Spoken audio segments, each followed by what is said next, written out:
દેશમાં અત્યારે ઘણા બધા આંદોલન ચાલી રહ્યા છે. ગરીબો આંદોલન કરી રહ્યા છે, ખેડૂતો આંદોલન કરી રહ્યા છે, વિદ્યાર્થીઓ આંદોલન કરી રહ્યા છે. આંદોલન સતત ચાલી રહ્યા છે. આપણે જોયું કે નીટનું જે પેપર લીક થયું હતું તેને લઈને આંદોલન થયું.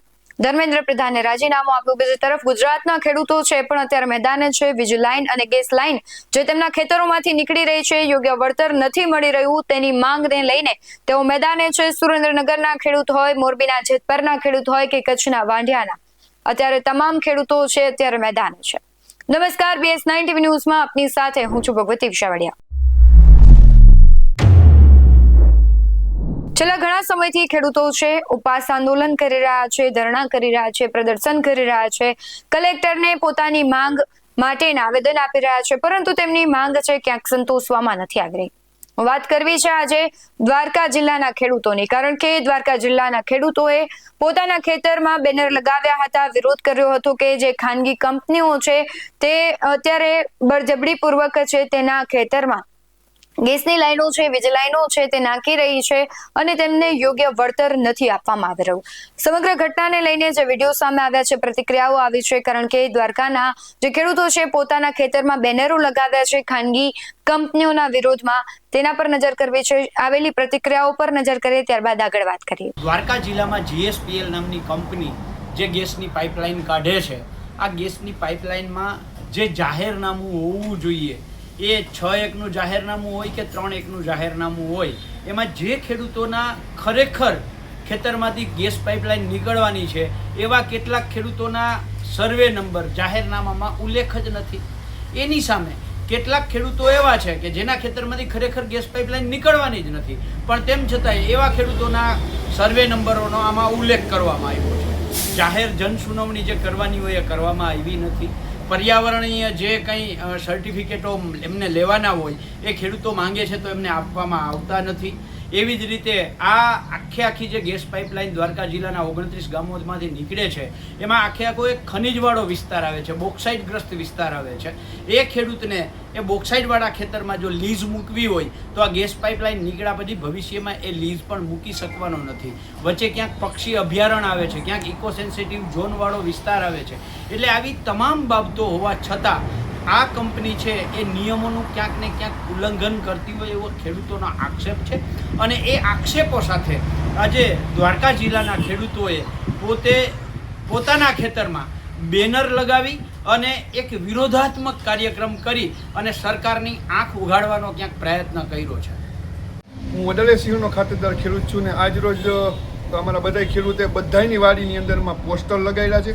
પોસ્ટર લગાડીને જે સરકાર અમારા ઉપર જે તાનાશાહી કરે છે, જેમ કે ઘણા બધા એવા મુદ્દા છે. અમે તનકવાર કલેક્ટરને રજૂઆત કરી, ધારાસભ્યને રજૂઆત કરી, પ્રાંત અધિકારીને રજૂઆત કરી, GSPLના અધિકારીને રજૂઆત કરી, 2-3 વાર અમે આંદોલન પણ કર્યા છે, પણ એનું હાલ કોઈ જવાબ આવ્યો નથી. ને જ્યારે અમારી લાસ્ટ મિટિંગ થઈ ત્યારે કલેક્ટરશ્રી દ્વારા, ધારાસભ્યશ્રી દ્વારા અને જેટલા પણ અધિકારી હતા એના દ્વારા અમને એવું કહેવામાં આવ્યું હતું કે તમારા જમીન ઉપર જઈને માર્કિંગ કરવા દો અને કેટલું વળતર તમને મળવાનું છે તો એ કામ કરવા દો. તો અમે એના માટે હા પાડી, તો એ કરવા માટે બધા તૈયાર હતા. તો અત્યારે GSPLના અધિકારી બધાય ખેડૂતની વાડીએ જઈને લીટા તો મારે છે, પણ સાથે સાથે એ જમીનમાં વાવેલું પાકનું ખરાબ રીતના નુકસાન કરે છે. જેમ કે JCBના પટ્ટા મારીને 20 મીટરનો રસ્તો છે એ એકદમ ચોખ્ખો કરી નાખે છે. માંડવીમાં ગારો હોય, પાણી વારેલું હોય, કોઈ પણ જાતનો પ્રકાર હોય એ ઉખેડીને નાખી દે છે. એટલે ક્યાંક ને ક્યાંક GSPLના અધિકારી જે સરકારશ્રીએ કીધેલું છે એનું પાલન કરતા નથી.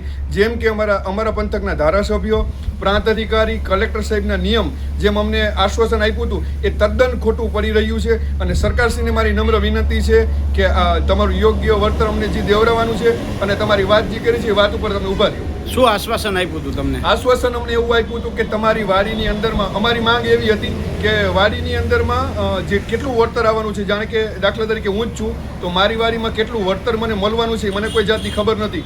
તો મુરુભાઈ સાહેબ, પ્રાંત અધિકારી સાહેબ ને કલેક્ટર સાહેબ એવું કીધું એના GSP અધિકારી કે પહેલાં તમે જેને સર્વે કરાવો, સર્વે કરીને ખેડૂતને લેખિતમાં આપો કે તમારે આટલા ગુઠ્ઠા જમીન કપાવવાની છે, આટલી જે વળતર ચૂકવવાનું તમને જે મગફળી કે કપાસ, સોયાબીન કોઈ પણ છે એ કપાવવાનું છે ને તમને આટલા રૂપિયા મળશે. એ સહી કરીને એના ખાતામાં પૈસા પડે પછી કામ ચાલુ કરાવો.